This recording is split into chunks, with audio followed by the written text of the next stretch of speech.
Hello, welcome back again. I hope you had a chance to learn those chords that we learned in the last lesson, the E chord, the A chord and the D chord. And I hope you at least had a chance to practice strumming them and swapping from one chord to the other. Now what I'm going to show you today is a way of strumming with the plectrum which will be much more interesting. Because here's the thing, when people first learn guitar, usually they just strum downwards with the plectrum like this.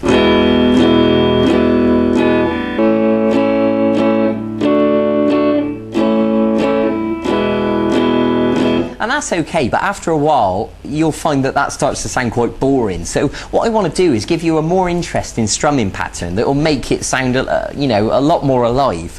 And also I'm going to show you a new chord today. It's the G chord. So this strumming pattern is a downstroke, an upstroke, a chop, I'll explain that in a minute, and an upstroke. So when we put that together it sounds like this.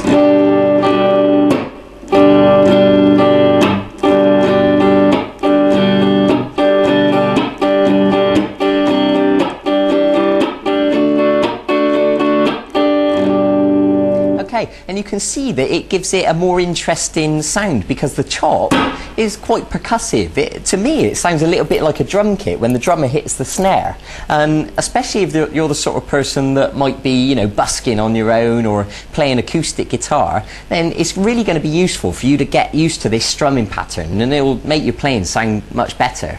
Okay, so let's begin. Now the first thing I want to show you is this new chord, the G chord. I think you'll find it straightforward. It's the middle finger on the 6th string at fret 3, the first finger on the 5th string at fret 2, and then these two fingers, the 3rd finger goes on the 2nd string at fret 3, and the little finger goes right next to it on the 1st string at fret 3.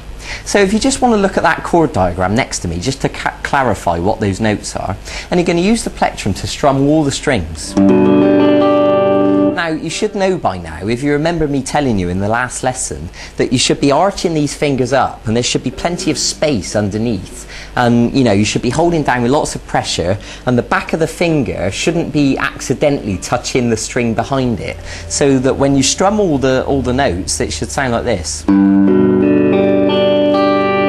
Nice and clean and clear.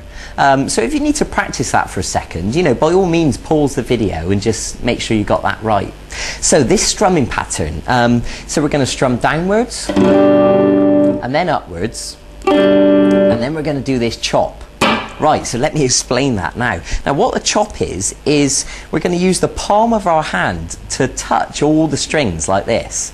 And what happens is our hand comes, the palm touches all the strings, and then the plectrum follows through, but because we're touching the strings all the notes are muted like that.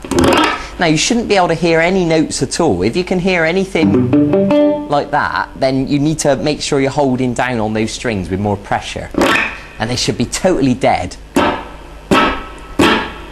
So that'll take a little bit of practice, and eventually you can bring your hand down and chop all in one motion like that. Okay, so just to clarify, I'll tell you again, make sure that the palm of your hand is laying across all those strings and effectively, killing the notes. Okay, so what happens is you're going to practice it until you can do it like that, nice and smooth, all in one motion.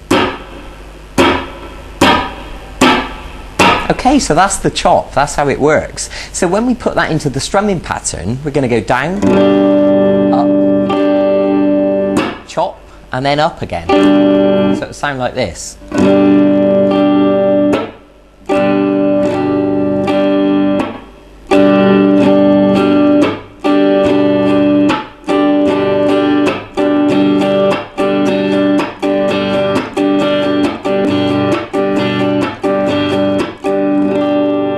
Okay, now it's easier said than done. I expect that'll take you quite a bit of time to practice that. I mean, I know it takes my students quite a while before they really get the hang of it. So that's brilliant. So go easy on yourself. That don't give yourself any pressure to be able to play that straight away.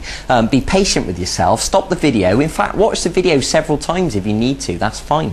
Okay, so and also once you've practiced that, you can apply it to the other chords that you know. You can do it on the E chord and the A and the D.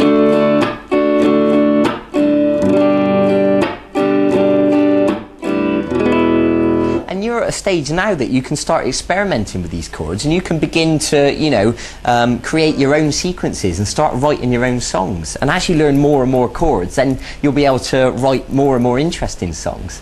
Okay, so that's what I want you to do. I want you to practice the G chord, as well as practicing the 3 other chords that we learned before. And I want you to practice that strumming pattern, the down, up, chop, up. And go and get on with that and really dedicate yourself to it. You know, make sure you can really do it smoothly.